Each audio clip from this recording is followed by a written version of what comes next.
Tantor Audio, a division of Recorded Books, presents Moving is Murder by Sara Rosett, narrated by Gail Shalan. Chapter 1.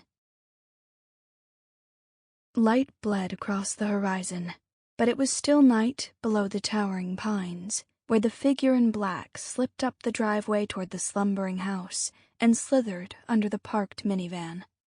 A small flashlight beam illuminated the engine and its hoses. The beam found the right hose and followed it until it was within reach. Metal glinted in the light. A small prick, not a slash, produced a drop of brake fluid that bubbled out and dripped to the ground. The figure twisted around and repeated the procedure on the other hoses. The person allowed a small smile as tiny puddles formed. With a backward push, the dark form emerged from under the van, grabbed the knife, and shoved it into a deep pocket, before joining the early morning joggers trotting through the still neighborhood. Nothing had gone wrong. Yet. It made me nervous. Something always went wrong when we moved. There was the time our mattress became a sponge in the mover's leaky storage unit, and another time our handmade silk rug vanished from our shipment. But so far, our move to Vernon in eastern Washington state had been uneventful. I set down a box brimming with crumpled packing paper that threatened to spill over its edge like froth on a cappuccino, and watched the moving van lumber away. Its top grazed the leaves of the maple trees that arched over 19th Street, making the street into a leafy tunnel. Sweat trickled down between my shoulder blades. My fingers itched to get back inside our new house, rip open the butterscotch-colored tape on the boxes, and bring order out of chaos. But inside, the heat magnified the smells of fresh paint, floor wax, and dusty cardboard from the boxes that were stacked almost to the coved ceiling. The heat wasn't as bad outside because there was a breeze, but it was still 99 degrees. Since we didn't have air conditioning, stepping outside was like moving from inside a heated oven to the fringe of a campfire. I pushed my damp bangs off my face as a black pickup slowed in front of our house. The driver draped his arm over the open window and called to my husband. "Mitch Avery, is that you?" A bright shoulder patch contrasted with the olive drab of the driver's flight suit. "I didn't know you were moving into base housing east," he continued. "Stephen?" Mitch trotted down the sidewalk. I followed slowly. I'd probably heard him wrong. We were miles from base housing. Mitch's friend parked his truck on the curb beside a pile of wardrobe boxes that needed to go to the shed since our bedroom closet was roughly the size of a matchbox. Patches on our visitor's chest and upper arms identified him as Captain Stephen Givens, a member of the 52nd ARS, or in real language without the acronyms, the 52nd Air Refueling Squadron, Mitch's new squadron. They did the guy equivalent of air kisses, a handshake and a half hug with slaps on the back. Mitch introduced Stephen. "This is my wife, Ellie," he said. "And this is my daughter, Olivia." He patted Livy's head, barely visible in the baby Bjorn carrier I had strapped on my chest. Stephen smiled and shook my hand in a firm, eager grip. "This is great that you're moving in. We live on 20th. He had thick, burnt almond-colored hair, cut neatly to regulation above sincere hazel eyes. His smooth complexion made him look young, even though I knew he had to be older than Mitch. I glanced at Mitch. His smile was relaxed, so apparently he didn't mind that Stephen lived 1 block away. "So what do you think of base housing east?" Stephen asked, gesturing to the empty street. Mitch and I looked at each other blankly. "You didn't know half the squadron lives up here?" Stephen asked. "Here? In Vernon?" I asked. "Right here on Black Rock Hill. Most everyone lives within a few blocks," Stephen said. "So much for our flawless moving day." Mitch and I exchanged glances. This was much worse than damage to our household goods. "Well, it won't be like living on base. We're not next door to each other, right?" Mitch asked.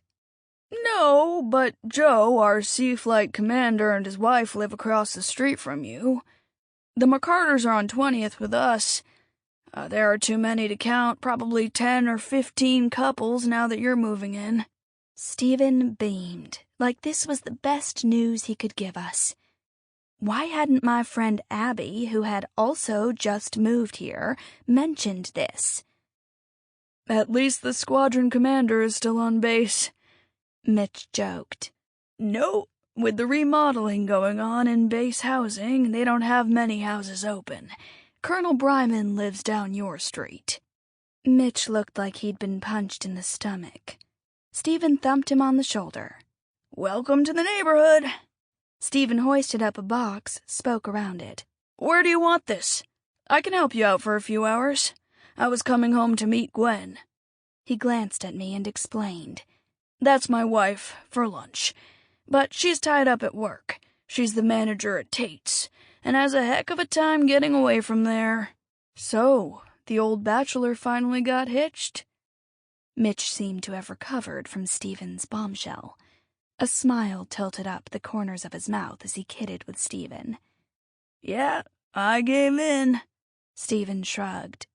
Mitch's smile widened as he transferred his gaze to me but spoke to Stephen. "It's great, isn't it?" "Sure is. Now where do you want this box?" Mitch pointed to the shed. "Over there, anywhere inside." I touched Mitch's shoulder to hold him back from following Stephen. I kept my voice low. "I can't believe we bought a house in the wrong neighborhood," I said. "I mean, we've moved how many times? 4? "In 5 years," Mitch confirmed. I felt a sigh bubble up inside me. I squashed it. When I married Mitch, I knew we'd have to move. After all, he was a pilot in the Air Force. Moves came with the job. We'd talked about our next assignment, and I'd pictured somewhere exotic and foreign, Europe or Asia, Germany or Japan. Not Washington State, and certainly not Vernon, Washington during a heat wave. And my vision of our next assignment definitely hadn't included living next door to everyone else in the squad. I needed chocolate. I dug into my shorts pocket and pulled out a Hershey Kiss. Chocolate makes even the worst situation look better. It was mushy from the heat, but I managed to peel the foil away and pop it in my mouth. I felt as weak as a wet paper towel. I lifted Livy out of the baby Bjorn and transferred her to the bouncy chair in the shade of the pines, beside Mitch's makeshift table, a wardrobe box, where he'd checked off each box or piece of furniture on our inventory as the movers unloaded it. I surveyed the quiet street and came back to what was really bothering me. 4 moves, and we make a mistake like this? We'd researched everything. At least we thought we had. To avoid living with Mitch's coworkers 24 hours a day, we decided to live off base. We wanted privacy, and Vernon, Washington, the major city 30 miles from Mitch's new assignment, Greenlee Air Force Base, seemed like the perfect place to buy our first home. We picked an arts and crafts style bungalow on Black Rock Hill, a regeneration area our realtor Elsa had called it. As the original owners retired and moved to sunnier climates, young professionals moved in and updated. Apparently, everyone else from Greenlee AFB had picked Black Rock Hill too. "This is one of the best neighborhoods in town." Mitch wiped the sweat off his forehead with the back of his arm. "Great schools, there's a park 1 block down the road, and it's only 30 minutes from the base." I know, you're right," I said. "But it's not our property values I'm worried about." "Well," I amended, "I certainly don't want them to go down." My stomach flip-flopped every time I thought of the money we'd plunked down on the house. Buying a house was kind of risky for us. Unlike corporate America, there weren't any moving packages for military folks. Either we sold our house when our 3 years at Greenlee were up, or we took the financial hit. Buyer's remorse? Mitch asked. You look a little sick. No, it's the thought of people from the squadron dropping in at any moment, or watching us. Mitch stepped on the paper in a box to flatten it. At least they can't make us shovel our sidewalk or mow the lawn. You're right. I moved the Bjorn carrier and pulled my sweaty t-shirt away from my back. Come on, Mitch said. It won't be so bad. Everybody's so busy that most people won't even notice us. I don't know, 10 or 15 couples, and the squadron commander? I said, thinking of nosy neighbors checking our driveway for Mitch's car to see if he knocked off work early. You can park in the empty side of the garage, I offered, but only until it starts to snow. Then I get it. Deal, Mitch said. You'll have the boxes on the other side of the garage sorted out in a few weeks. How's it going inside? Great, if I want to do some baking. So far I've found the placemats, cake pans, and measuring spoons and cups, but no plates or silverware. Or glasses. I'd made sure the boxes we needed with our essential things were the last items loaded on the truck, so they'd be the first off. I hadn't counted on the movers unloading our stuff, storing it for 2 weeks, and then reloading it on another truck in random order. Mitch considered the 7 empty boxes stacked by the curb. You know, it's not too late to move again. Almost everything is still in boxes. I was tempted for a moment, but then I looked at the neighborhood and our house. Bungalows with broad porches and sturdy pillars rested in the shade of towering maple and pine trees. A few houses, like ours, had an English influence. Its steep A-line roof sloped down to honey-colored bricks, leaded glass windows, and an arched front door. It was a gingerbread cottage out of a fairy tale, and I loved it. A warm breeze stirred the trees and lifted the strands of hair off my sweaty neck. No way. We'll just have to be mildly friendly and keep our distance. 3 hours later, I plodded along, gritty with dried sweat, mentally running down my day 1 moving checklist while I pushed Livy's stroller. We'd found sheets, but towels were still a no-show. No sign of plates, silverware, and glasses either. Livy let out a half-cry, more a squawk, then fell silent to study the dappled sunlight and shade as it flicked over her stroller canopy. She'd been content most of the day to watch the parade of movers, but half an hour ago her patience ran out. I'd fed, burped, and changed her, but she still squeezed her eyes shut and shrieked. She didn't like walking, humming, or singing either. I used to rely on a quick car ride to soothe her, but her enchantment with the car seat evaporated during our road trip from Southern California to Washington State. That meant I had to resort to the big guns. A walk. Where else could the towels be? We definitely needed showers tonight. We'd unpacked all the boxes labeled bathroom. Maybe linen closet? Ellie, did you hear me? Sorry, I was wondering where the towels might be packed, I said to my friend Abby, the one person I didn't mind dropping in on me. She was such a good friend. I put her to work as soon as she showed up this afternoon, even though her style was a shotgun approach compared with my more methodical way. She tore open the boxes and pulled everything out. Her curly black hair pulled back in a ponytail bounced in time with her steady stride as she motored down the sidewalk. "I'll bring over some of our towels for you. I'm so glad you're finally moving in," she said. "You can run with me. I go every morning." Her white sleeveless shirt and jean cutoffs showed off her tanned, toned arms and legs. She claimed her figure tended towards stockiness, but with her energy and huge smile, she looked great to me. I couldn't get into last summer's shorts because of pregnancy weight still hanging around, especially on my tummy and thighs.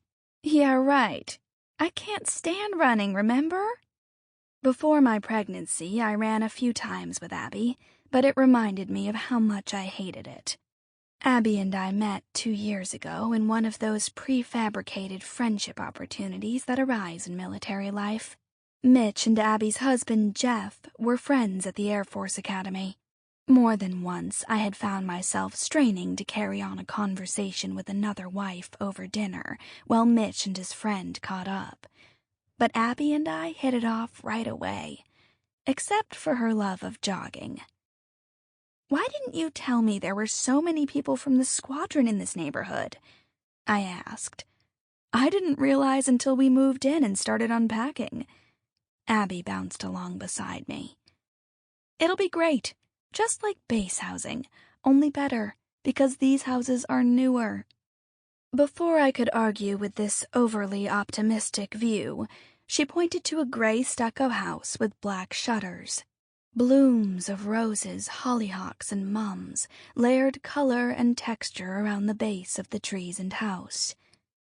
"That's Cass and Joe Vincent's house," Abby said. A spade and pruning shears had been tossed on the ground beside a bucket sprouting uprooted weeds and grass. "He's Jeff's flight commander, Sea Flight. She's into gardening and ecology, the environment and all that. She writes about it." Abby's voice had an edge to it. "You don't like her?" Abby's bubbly personality blended with most people's. "She's all right," Abby said. "Cass, from that gardening column in the newspaper, Clippings with Cass?" "Yes, she writes articles for environmental websites and magazines. A few months ago, she headed up a crusade to keep Walmart from building a supercenter on Black Rock Hill. You know, the usual, local neighborhood versus big retailer. But she found some restriction and she was on that news show, 24/7, as the local environmental expert. I think it went to her head." Abby waved her hand, shuffling the subject away. "Enough about that. How about going to the Spouse Coffee with me tomorrow night?" I felt Abby look at me out of the corner of her eye to gauge my reaction before she said, "I know you just got here, but please go with me tomorrow night." "Abby." My voice had a warning tone. "I know you don't like coffees, but I need you to go with me. The times I've gotten together with the spouses here, it's been strained or, I don't know, tense. Sounds normal." Abby sighed as I maneuvered the stroller onto the bumpy walking path of the park down the block from our house. "I know you don't want to go, but I really want to make a good impression, and I want to get involved, too," she added, almost defiantly. "When I finally got to Hunter, they announced the base closing and the coffees just sort of fizzled out." "Thank God," I muttered. "You can sneer all you want. You've done it. But I want to give it a shot. Abby, they're boring. No fun." This was the most convincing argument I could think of to persuade Abby not to go. She always wanted to experience new things, but she wanted them to be fun and exciting. "It's just the wives of the higher-ranking officers and enlisted trying to outdo each other." "Well, I don't care if it is boring. We'll make it fun. I want to support Jeff, and if it can help him, I'm doing it." "Slow down," I pleaded. She'd picked up the pace, and we were nearly running around the rolling path that circled the playground and duck pond of Windermere Park. "Mitch says if his career depends on how many cookies I bake, then he doesn't want an Air Force career." "Jeff supports me in my teaching," Abby countered. "He doesn't say a word about the extra time I put in getting ready for school. And last year I bought so many school supplies I thought I should just stay in line at Walmart. But he didn't mind. I want to support him, too." We left the park and crossed Birch Street to head back down 19th Street. How much is the Vernon Public School District going to ask of Jeff? Monthly meetings? 24 cookies? I knew that set look on Abby's face, so I gave up trying to argue with her and looked down the street to our new house. Even from this end of the block, I could see it. Warm yellow light shone from every window. Why hadn't Mitch closed the curtains in the growing dusk? I did a quick mental tour of the house, then groaned. Look, the sellers took every curtain and we didn't even notice during the walkthrough before we signed the closing paperwork. Yep, we were first-time homebuyers, all right. No wonder our house glowed like a birthday cake for a retiree. I guess we'll have to do some shopping, Abby said. I nodded, wondering if our budget could stretch to include curtains. As we paced along, the twilight sounds were loud in the silence between us. The racket of the crickets, the swish of sprinklers, the yells of the kids on their bikes as they took one last ride down the sidewalk. A burgundy minivan backed out of the Vincent's driveway. That's Cass, Abby said. Cass slammed on the brakes to let a kid swoop across the street on his bike, then she zipped down the street toward us. Instead of making the slight adjustment to follow the gentle curve of the street, the van stayed on its current track with its nose pointed straight at us. What's she doing? I quickened my steps and steered the stroller away from the street. I don't know. The blare of the horn cut into Abby's words. The stroller wheels caught on the uneven sidewalk, and the handles slammed into my stomach. The yard, Abby said. We wrenched the stroller back, shoved it across a driveway. I stumbled. The cement bit into my knee. Abby steadied the stroller. Are you all right? The headlights closed on us. Yeah! We rushed into the grass. My vision turned to glaring white. I blinked in the black that descended, but I was aware of the solid mass of metal and glass as the vans swept past us. I turned, and my eyes adjusted. The van's front wheel bounced onto the curb of the driveway we'd just ran across. It bumped along the sidewalk a few feet, then dropped back onto the street before barreling into the intersection next to the park. My shoulders tensed. Brakes screeched, and a crunch of metal sounded as the front of a car grazed the back bumper of the van. The car stopped beside the park. Cass's minivan jumped the curb and sped across Windermere Park, its tires kicking up little branches and pine cones. The van jolted along the walking path, headed up a slight rise near the playground, and took out a wide section of low bushes, which slowed it down. It rolled to a stop on the next rise of ground, then settled back into the little gully. My fingers trembled as I pushed back the stroller awning to check on Livy. Her eyes were closed, and she had her thumb tucked in her mouth. I guess she'd liked the bumpy dash across the neighborhood. The driver of the car beat us to the van. My knee stung with each step.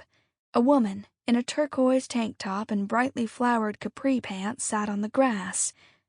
She ignored the driver of the car, who muttered about reckless drivers and the crushed headlights of his Volvo. Cass, are you all right? What happened? Abby bent over her, touched her freckled shoulder. Cass's voice trembled. No brakes. An everything in its place tip for an organized move. Create and label an open first box with sheets, pillows, towels, shower curtain, paper plates, cups, utensils, alarm clock, phone, answering machine. Chapter 2. A female officer with a thick twist of braid handed Cass a paper. Looks like your brakes failed. Cass snatched the form. No kidding. The steering wasn't working either. It was hard to turn. We'll check with your repair shop tomorrow. Want it towed up to Bob's? Might as well. He's the closest. Cass seemed recovered from her earlier shock. She moved toward Abby and me as the police called for a tow truck. Abby introduced me. Cass gripped my arm. I am so sorry. I can't believe it. No brakes. I don't know what happened. Joe's always so paranoid about taking the cars in for the whatever 1,000-mile checkup that I can't imagine what happened. Please say you'll forgive me for nearly running you down. I blinked. It's okay. Before I could say more, Cass said, "Look at your knee. I saw you fall. That scared me so bad." "You should have been on the other side of the steering wheel," I said. "I'm fine. Just a scraped knee. It isn't even bleeding." Cass leaned down to peek under the stroller's awning. "Who's this?" "Olivia. We call her Livy," I said. "She's gorgeous," Cass said.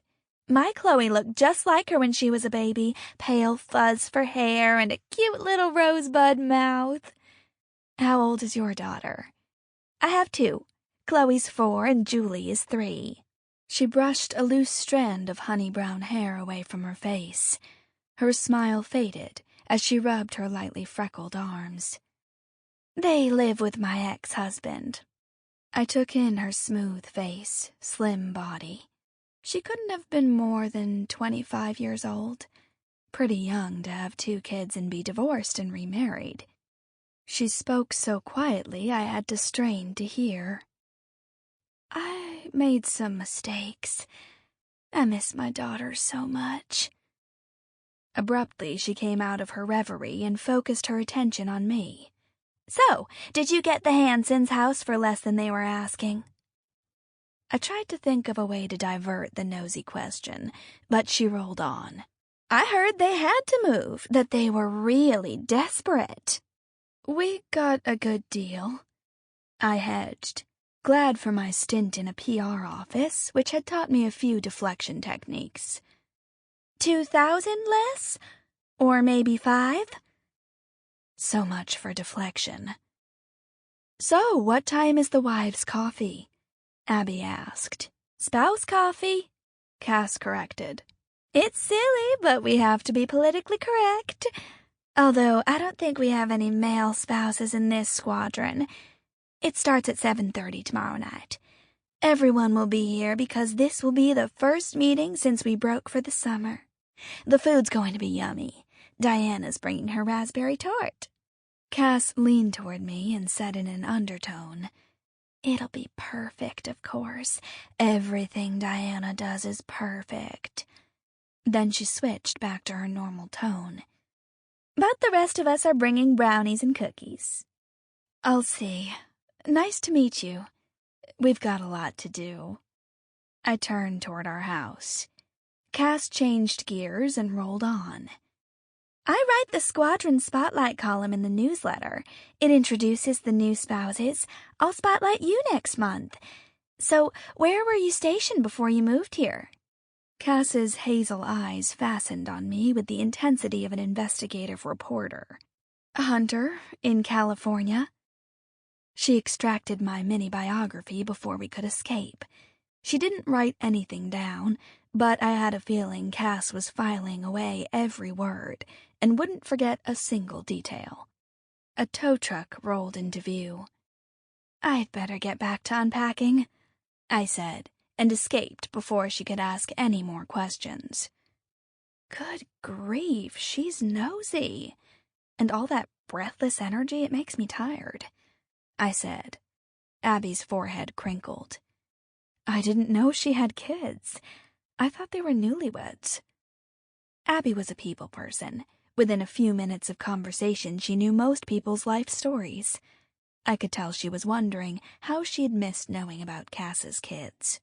"I knew living in the same neighborhood with most of the squad wouldn't be good." I was half joking, half serious. "Look what happened on our first day. We almost got run down by a van." Abby said, "Don't be so dramatic. We're fine. Livy's fine. It was an accident." "F.P. Con, Bravo," declared one sign at the main gate to Greenlee AFB. Another sign announced 100% ID check. I shoved the diaper bag aside with one hand and pulled my billfold out of my purse. Some women... Sample complete. Ready to continue?